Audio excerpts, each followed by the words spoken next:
Bueno, buenos días a todos y todas. Voy a dar inicio a la presentación del día de hoy. Me confirman, porfa, si la pueden visualizar.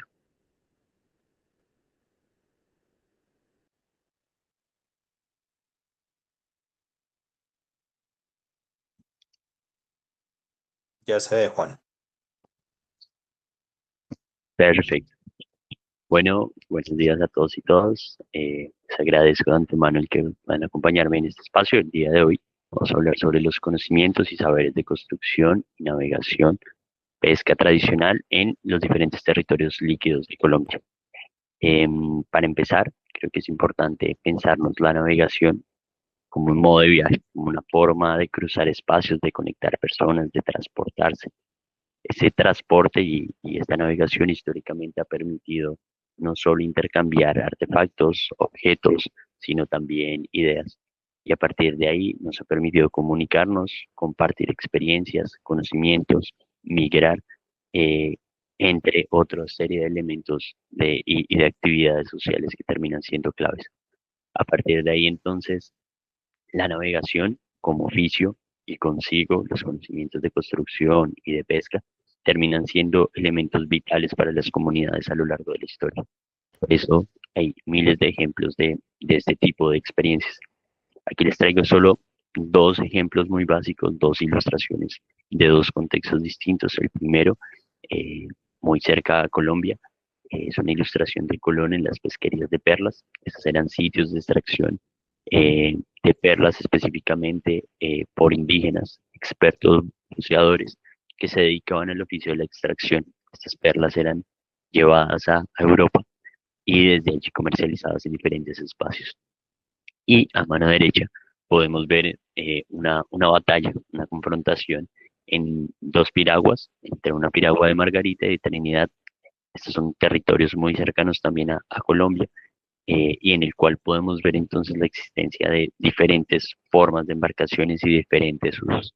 Por un lado tenemos un sistema de producción, podemos ver dos tipos de embarcaciones diferentes, una relación entre un proceso de colonización y una serie de comunidades que fueron explotadas, y por el otro podemos ver esas confrontaciones bélicas que también se llevaron a cabo. A partir de ahí entonces estamos viendo los múltiples usos que han tenido históricamente las embarcaciones. Para entrar en materia, teniendo en cuenta el tema que nos trae aquí, es fundamental tener en cuenta que Colombia tiene una extensión territorial marítima y por eso hablamos de los territorios líquidos. En el caso de Colombia contamos con el privilegio de tener proximidad a dos océanos, a dos mares, está el Mar Caribe y el Mar Pacífico. Como pueden ver, esa extensión en cuanto al territorio nacional en el Caribe es del 28,46% y en el Pacífico del 16,40% de ese territorio. Junto a esto, hay que tener en cuenta que en este 55,14% del territorio terrestre contamos con una amplia variedad de ríos, de lagunas y de cuerpos de aguas interiores que están directamente articulados.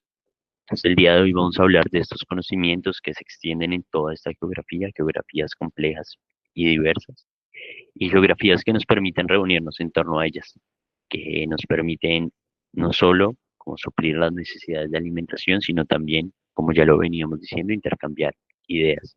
A partir de acá, entonces, surge eh, este elemento principal, que sería como el marco teórico, pero que voy a resumir como de una forma mucho más sencilla.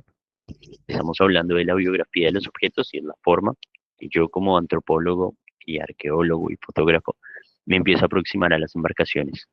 Entender la biografía de los objetos, en este caso en concreto la biografía de las embarcaciones, de las canoas, de las balsas, es pensarse como la biografía de una persona.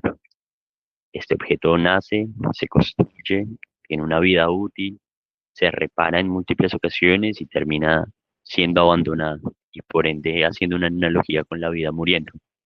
De esta forma, entonces, desde la arqueología y la antropología, empiezan a aproximarse a esto que se conoce como la biografía de los objetos y es pensarse el paso a paso de este proceso. Y esto está muy relacionado a la cadena operatoria.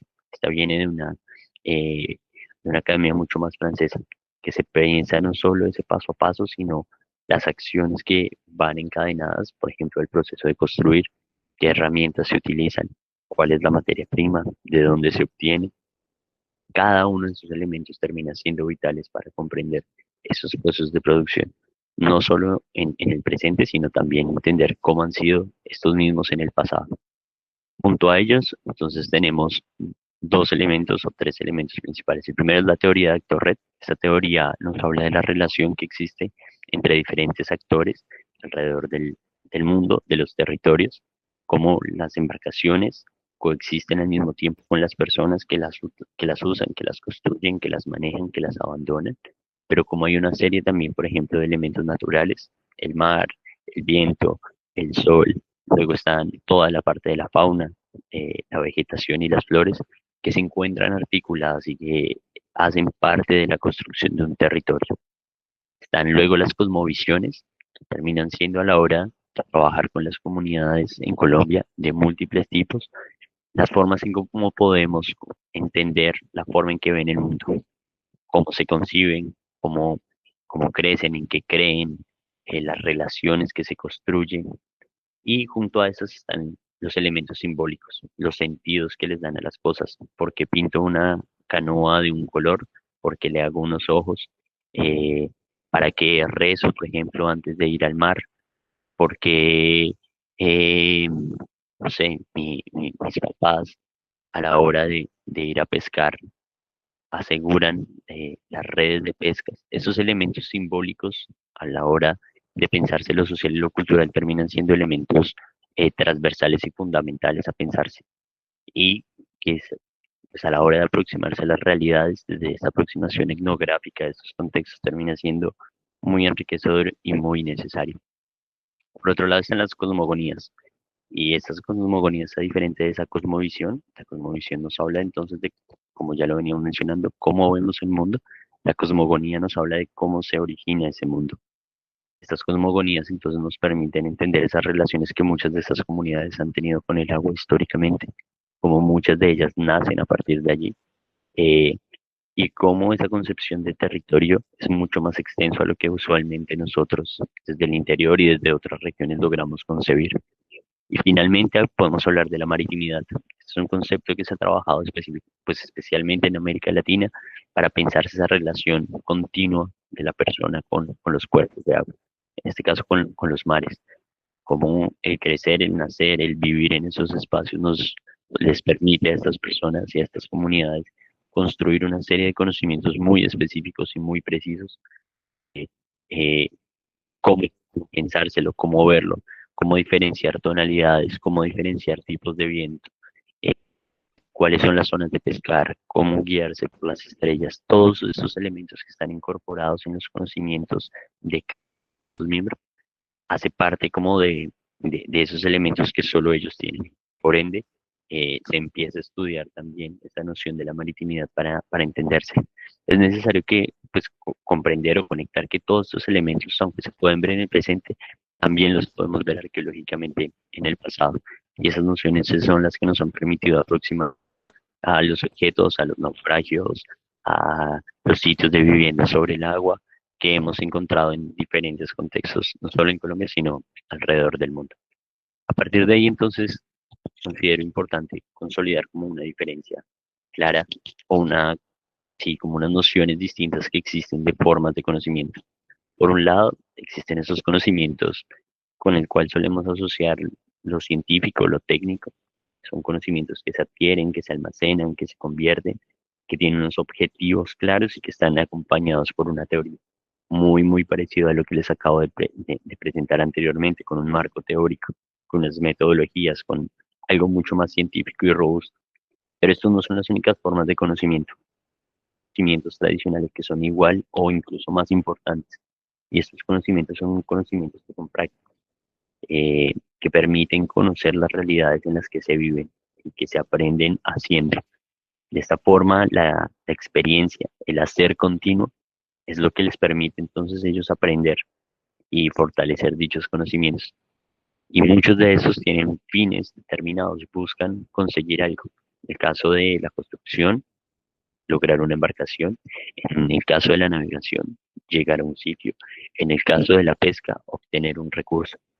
Estos elementos terminan siendo fundamentales y se encuentran impregnados en los diferentes elementos culturales de las diferentes comunidades de Colombia y del mundo.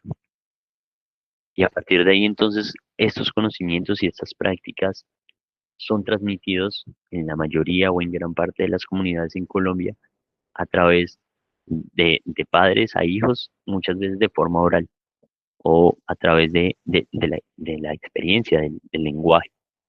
Por ende, esa transmisión y esa transferencia de esos conocimientos prácticos son fundamentales, porque es a través de esa herencia de padres a hijos, de abuelos a nietos, que hemos logrado hasta el día de hoy tener gran parte de estos conocimientos. Y gran parte de estos conocimientos, si no se refuerzan dichos procesos de transmisión, pues están en riesgo, son complejos y son sensibles a su vez. Asimismo, muchos de esos contextos se encuentran mediados por el entorno. Las embarcaciones, por ejemplo, o el tipo de peces que voy a pescar están determinados por el lugar en el que vivo. Sabemos que no es lo mismo, por ejemplo, pescar en un río que pescar en el mar. Sabemos que no es lo mismo navegar en el Caribe que navegar en el Pacífico. Las temporadas, las subiendas y las bajandas, todos estos elementos son nociones que hay que tener en cuenta a la hora de llevar a cabo estas prácticas. Y esto nos habla entonces de un arraigo territorial. Ese arraigo territorial, muy unido a lo que veníamos hablando de la maritimidad, es que el conocer el territorio les va a permitir consolidar esos conocimientos y esas prácticas en específico y en particular. Y por ende, eh, esas prácticas son realizadas en la mayoría de los casos por conocedores, por agentes, por sujetos, por maestros, por personas que llevan su vida aprendiendo y perfeccionando este oficio. A partir de ahí, es necesario tener en cuenta que estas prácticas y estos conocimientos están anclados o relacionados a partir de unos valores económicos y sociales, unas creencias y representaciones y unos recursos materiales. Cuanto a los valores económicos y sociales, es que el tipo de embarcación que, por ejemplo, vaya a construir va a estar anclada a la cantidad de dinero que tenga, si tengo o no lo tengo, a las creencias y a las representaciones, eh, por ende, ancla a qué zonas, por ejemplo, del mar en La Guajira puedo navegar, qué zonas son transitadas por unas entidades espirituales que se encargan de cuidar el mar.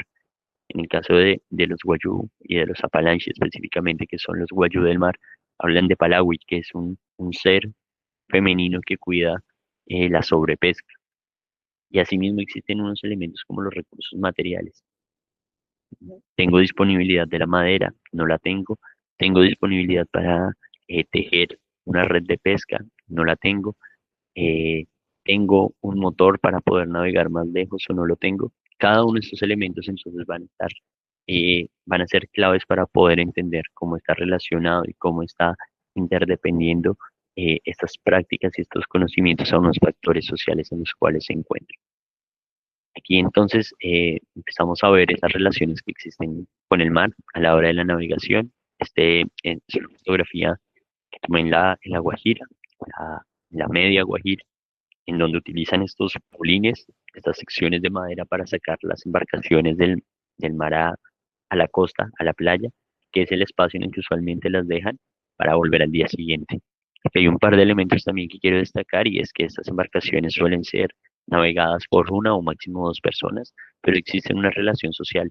Sus amigos, sus vecinos, sus allegados les ayudan a la hora de subir la embarcación a la costa. Termina siendo una relación y una forma de construir comunidad. Y a partir de ahí, entonces, unos últimos dos elementos teóricos ya para empezar un poco más con los ejemplos que han sido claves para mi trabajo de campo de investigación y de aproximación al mundo de lo náutico, de lo tradicional, en el caso de la pesca, eh, y es en una aproximación de colonial. ¿A qué hace referencia? Fuentes plantea que es desnaturalizar el conocimiento moderno al cuestionar no solo las prácticas académicas, sino las formas en las que se hace investigación con las comunidades. Esto al conocer que deben ser sus voces las que permitan entender su realidad y que sus conocimientos deben ser transferidos fielmente a los trabajos académicos. Por ende, es algo que para el siglo XXI parece básico, pero que aún no se hace. Y es que esta relación con la comunidad tiene que ser transversal. Esta relación con el pescador, con el maestro constructor, tiene que ser equiparable y tiene que ser eh, directamente proporcional los conocimientos que nos transmiten y que adquirimos en campo a los espacios en que los divulgamos, ya sean charlas como estas, ya sean papers académicos, ya sean conferencias internacionales. No solo es darles el crédito como autores intelectuales de lo que nosotros estudiamos, investigamos, sino es hacerlos parte de.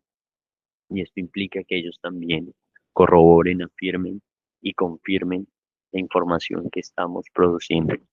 Eh, y esto nos permite entonces transformar las relaciones históricas que se han construido en diferentes comunidades a lo largo del mundo, donde se suele o se solía hacer una extracción de conocimientos y no se les daba ningún tipo de reconocimiento frente a algo que parecía obvio.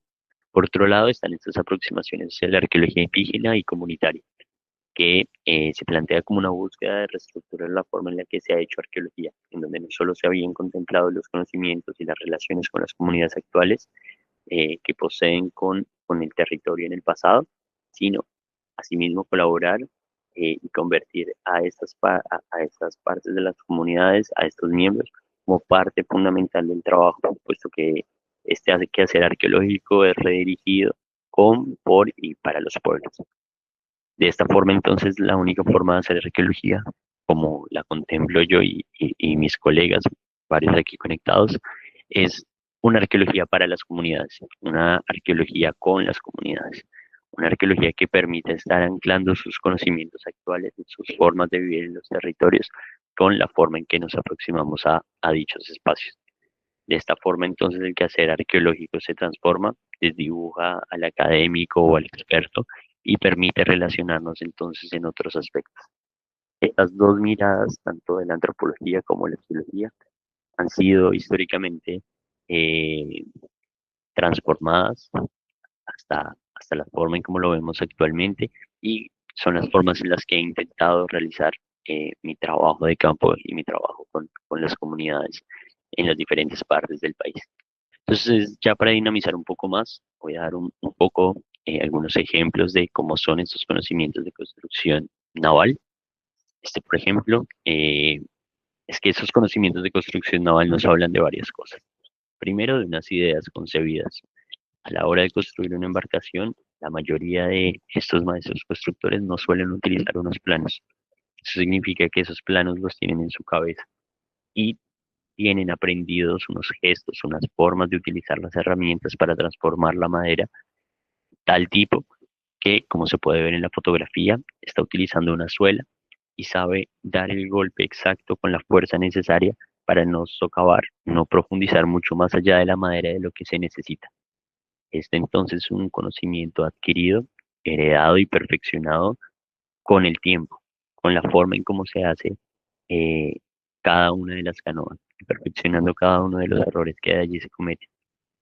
A partir de ahí, como para entender qué se entiende como construcción naval tradicional, Tillería plantea que la arquitectura autóctona, que implica que ha nacido o se ha originado en el mismo lugar, popular, que pertenece eh, o es relativo al pueblo y tradicional, que siguen las ideas y las normas o costumbres del pasado, son algunos de los elementos o conceptos que suelen utilizarse usualmente para referirse a la arquitectura.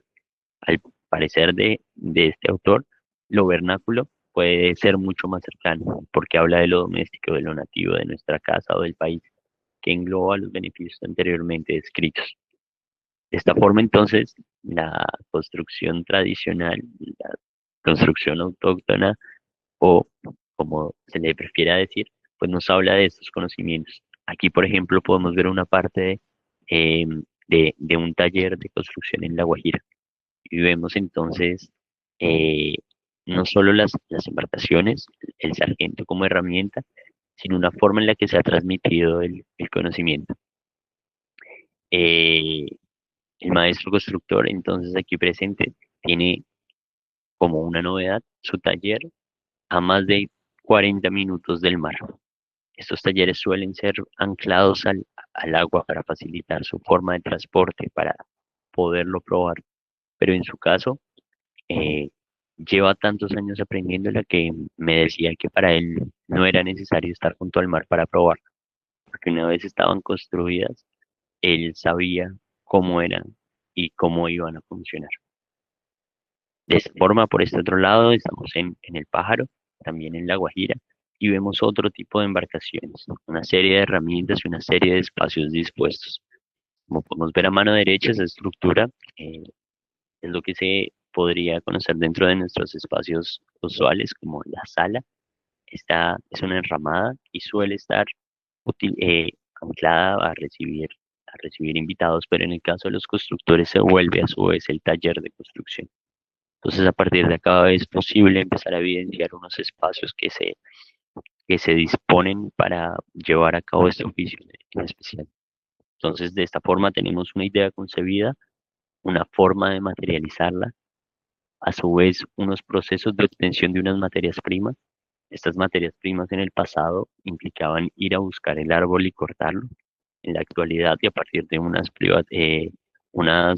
delimitaciones y unas normativas que se sacaron para la protección medioambiental, se dieron prohibiciones para la tala de árboles y por ende muchos de ellos tienen que ir entonces a aserraderos a conseguir la madera. Y posteriormente los conocimientos de ensamblaje de cada una de las secciones terminan siendo claves para empezar a entender estos oficios de construcción. Por este lado tenemos otro tipo de embarcación muy diferente a las anteriores. Esta es construida en Honda, en Tolima, por el maestro Wilson. eh, y y estas son embarcaciones mucho más pequeñas que están dispuestas para condiciones diferentes. Las embarcaciones de este tipo están hechas para el mar, para poder ir al mar abierto y poder surcar grandes olas. Este tipo de embarcaciones, por el contrario, están diseñadas para unos ríos con rápidos, con cambios de profundidad y con unos suelos duros. Es justo la forma en cómo podemos ver y la forma en cómo se aplica esos conocimientos de ese territorio anclados a una forma, a un quehacer. La embarcación y la forma en que se hace están anclados o dispuestos por el territorio en el que se vive. Y por este lado tenemos otra embarcación muy diferente, una embarcación construida de un solo tronco. Esta es construida en Nuquí, en el Pacífico colombiano, y estas embarcaciones suelen ser utilizadas para el río y para la costa. Aquí entonces podemos ver también que se utiliza el mismo tipo de herramientas, las azuelas, pero a su vez se acompañan de otras herramientas que también es otro elemento clave a la hora de pensarse la construcción naval tradicional. Actualmente ya cuentan con sierras eléctricas, con taladros, con serruchos, con hachas. Todos estos elementos son elementos que también registramos a la hora de comprender estos conocimientos. Entonces, a la hora de aproximarnos a la construcción tradicional y a la hora de comprender cuáles son estos conocimientos inmateriales que poseen los constructores, es necesario tener en cuenta que ellos saben de cómo se obtiene una materia prima, en qué estado tiene que estar, que la madera no esté muy verde, que la madera no esté dañada. Luego, una serie de herramientas y cómo usarlas, azuelas, hachas, serruchos. Luego, una transformación de esa materia prima, si se corta en un lado, si se golpea, si se taladra.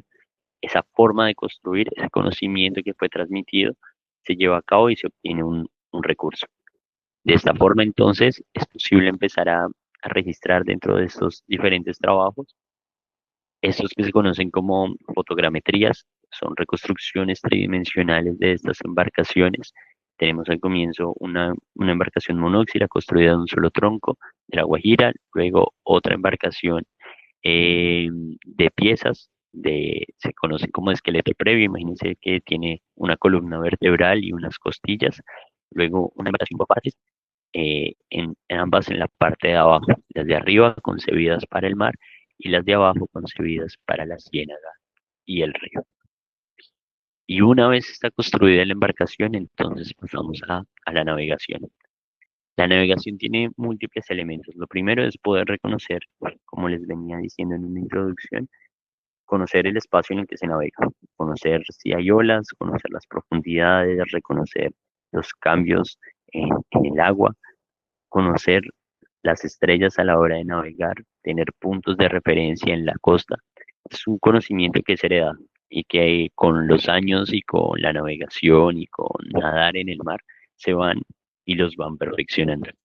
Luego están las herramientas con las que se navega. En el caso de esta fotografía en Chuchupa, podemos ver un remo que a su vez le llaman canalete porque se vuelve el timón de la embarcación. Y en la parte de atrás del señor está una vela amarrada. En la zona de La Guajira, los guayos logran reconocer más de 7 tipos de vientos que vienen desde diferentes direcciones, que se transforman durante el día, la dirección en la que viene, y asimismo durante la semana. Es decir, los conocimientos de los vientos son aplicados a la hora de la navegación y terminan siendo en claves para poder facilitar el transporte en esta área. Esta otra embarcación, por partes, que se encuentra en la raya, está siendo conducida en su momento cuando es usada por un canalete, que es el que está sosteniendo aquí el maestro. Ese canalete lo que permite es no solo medir el fondo, sino poder navegar por él, sobre todo cuando se va saliendo de la costa hacia el mar abierto, por los cambios de profundidad. Esta es una zona en que la profundidad del agua es muy baja. Entonces se presentan varios cambios de profundidad y el canalete termina siendo el medio que les permite salir a alta mar. Asimismo, entonces la navegación nos habla de unas necesidades. Está el que sale a navegar porque va a transportar cosas. En el caso, por ejemplo, de las comunidades que viven entre la media y la alta, muchos de ellos van a hacer mercado o a comprar souvenirs para sus tiendas en Río Hacha y suben por el Mar Caribe hacia el norte. Muchos otros, como ya lo veremos más adelante, salen a pescar, entonces necesitan a su vez unos conocimientos de navegación y de unas condiciones específicas, las corrientes y los mares. Y en el caso de donde estas condiciones cambian un montón. La forma en cómo se navega está anclada es por los rápidos, por la forma en la que el río se navega y se circula, por los cambios de velocidades, por los cambios de profundidad. Esto nos habla de unas necesidades de conocer muy bien el entorno. Y en el caso de estas embarcaciones en específico, es muy interesante porque para sus fiestas que se celebran en el mes de febrero, de marzo, hacen una carrera de embarcaciones de este tipo, que incluso son modificadas para ir mucho más rápida. Esta navegación, entonces, con el fin claramente de una carrera de embarcaciones, nos permite hablar de unos conocimientos necesarios y unas relaciones existentes. Este otro ejemplo es de una canoa de partes que está siendo pilotada por una niña. En el caso de Nueva Venecia, si no han podido ir, es un lugar hermosísimo que actualmente está pasando por una crisis muy compleja en torno al crecimiento de unos buchones que está dificultando la pesca e incluso la navegación en el área, pero es una comunidad anfibia, es una comunidad que vive sobre el agua y la forma en cómo navegan es diaria. La única forma de pasar de una casa a otra casa, de mi casa al colegio, de mi casa a la tienda, es navegando. Por ende, esta fotografía es muy explícita de cómo los niños, desde que nacen, los ves navegando junto a sus padres y los niños luego, como en este ejemplo, saben llevar una palanca. Ese es el ejemplo de la navegación con palanca, en donde el fondo de la vara o de la palanca se clava y es impulsada con la fuerza del cuerpo. Esta entonces es otra forma de navegar y termina siendo cotidiana y necesaria para poderse mover en este espacio tan maravilloso. Y luego tenemos la navegación en el Pacífico, que tiene unas condiciones muy diferentes a las del Caribe, a las de los ríos y a las de las ciénagas, y en donde el oleaje es muchísimo más alto y se necesitan unos conocimientos de esas temporadas que se dan durante el día, de esos cambios continuos, eh, de si se está en alta mar o si se está en una ciénaga, en el caso eh, de Nuquí, que está en una zona protegida, reduce muchísimo más las condiciones y facilita su navegación, pero cuando se sale al alta mar las condiciones cambian totalmente. Esta navegación entonces utiliza otra serie de instrumentos. En el caso de estos, utilizan ya motores fuera de borda, motores que les permiten alcanzar mayor velocidad, pero asimismo enfrentarse con mayor facilidad a esas condiciones. Y finalmente tenemos algunos ejemplos sobre la pesca artesanal. Para esto, Es importante tener en cuenta que a diferencia de los otros, sí existen unos registros mucho más relacionados y mucho más censados. Y es que para Colombia se estima recientemente que los números de personas dedicadas a la pesca puede estar vinculada a más de 280.000 pescadores y pescadores. Dentro de estos, 70.000 eh, lo hacen de manera continua. 50.000 de estas personas se encuentran ubicadas en el Valle del Magdalena, que termina siendo la arteria fluvial de Colombia, y cerca de 15.000 entre el Cauca, el río Sinú y el río San Jorge. Eh, Asimismo, los otros 29.000 navegan en lo marítimo y pescan en lo marítimo y se encuentran ubicados entre el Mar Caribe y el Pacífico. De esta forma, el 74% de los pescadores artesanales en el país se dedican de forma permanente a la pesca, ya que carecen de territorios o de otras formas de sustento económico. El 23%, por su parte, se encuentran desarrollando esta actividad de forma ocasional, alternan la pesca con otras actividades como la agricultura, el comercio, la construcción, la ganadería, la minería, el turismo, entre otras, y casi el 3% restante se dedica estacionalmente a estas actividades. Sobre todo suelen hacerlo en las temporadas de pesca de su vivienda. Por ende, la pesca artesanal es más que una actividad económica o un oficio, es una forma de vida que se encuentra asociada a un sistema cultural propio, cuya historia de poblamiento ha forjado a Colombia en sí misma y ha configurado las diversas formas de habitar el agua.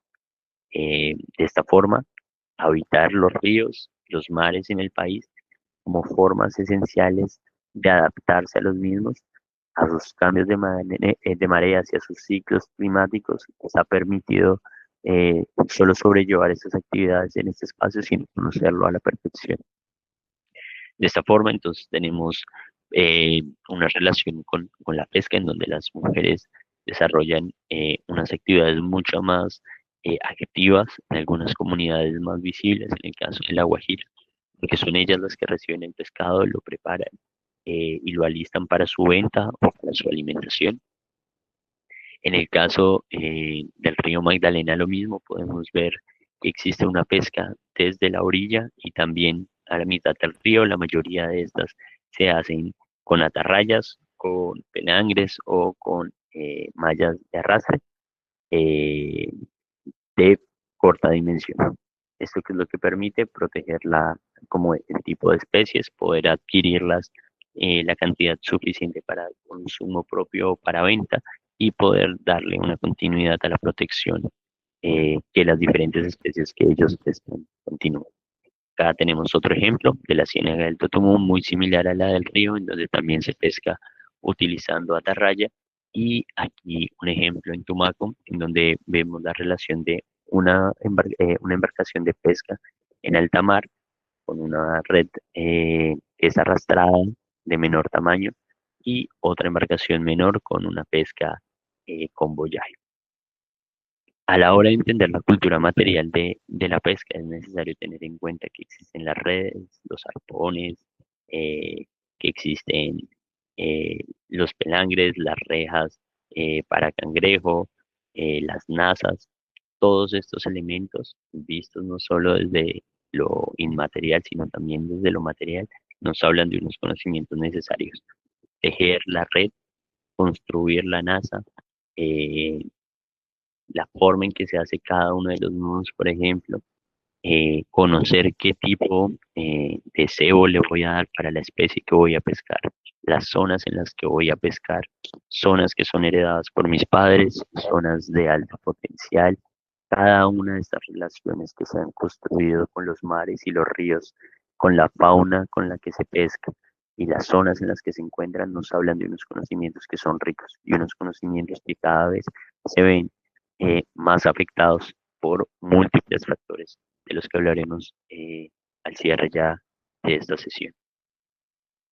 Ya para ir cerrando, les presentaré entonces algo así como esas segundas vidas de los objetos, en este caso de las embarcaciones, que es otra línea que me he aproximado desde lo antropológico y desde lo arqueológico.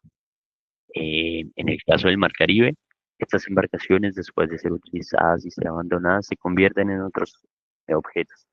que siguen vivos en la cotidianidad de estas comunidades. Por ende, las embarcaciones se convierten en sillas, como se pueden ver, se convierten en comederos para animales, se convierten en tablas para camas, se convierten en cercas para el ganado y los animales, se convierten en rejas de las casas, en secciones de las casas y se convierten en carretillas. Y en el caso del Pacífico, dentro de lo que hemos podido ver, se convierten en azoteas. Es una forma muy bonita de relacionarse con la canoa porque es una canoa que se eleva y que por las condiciones de humedad necesitan estar a esta altura. Esto entonces nos permite empezar a pensar la relación de los objetos con las comunidades y esas otras vidas y esas otras formas en las que se transforman estos objetos con el pasar del tiempo.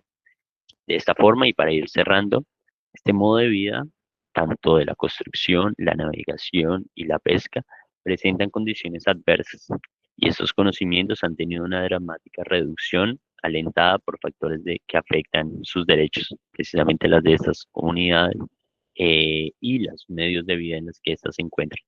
De esta forma, estos factores corresponden, entre otros, a la contaminación que suelen tener, a las transformaciones y las pérdidas de las coberturas naturales, de los humedales, de los bosques y de los corales, los cambios, obstrucciones y pérdida de conectividad de los cauces de los ríos, a los factores del cambio climático, al despojo y pérdida del acceso a las áreas de pesca, a la sobrepesca y a la pesca industrial que se ven en muchos de los casos, a la baja capacidad de gobernanza y de manejo público de los ecosistemas, especialmente por estas comunidades, y la necesidad de esa autonomía y de la ruptura de los sistemas de educación y de transmisión de esos conocimientos de padres o hijos. Muchos de estos en el territorio colombiano y en los mares de Colombia y en los ríos de Colombia dados por el conflicto armado, pero asimismo por eh, unas necesidades cambiantes que han llevado a muchos de estos jóvenes y niños a migrar hacia las principales ciudades buscando otros sustentos y generando unas transformaciones y unas rupturas en las vías de transmisión de estos saberes tradicionales y ancestrales. De esta forma, y para cerrar, resulta urgente reconocer que a estas comunidades como sujetos de especial protección constitucional y a la construcción, a la navegación y a la pesca artesanal como patrimonios de la nación. Asimismo, se debe trabajar por la salvaguardia de los conocimientos tradicionales, los recursos pesqueros y los ecosistemas asociados. Se deben garantizar la asignación de recursos, la inclusión democrática participativa de estas comunidades, no solo en la toma de decisiones respecto a su territorio y a sus ecosistemas, sino también a la recuperación y la protección de los ecosistemas y los lugares de pesca.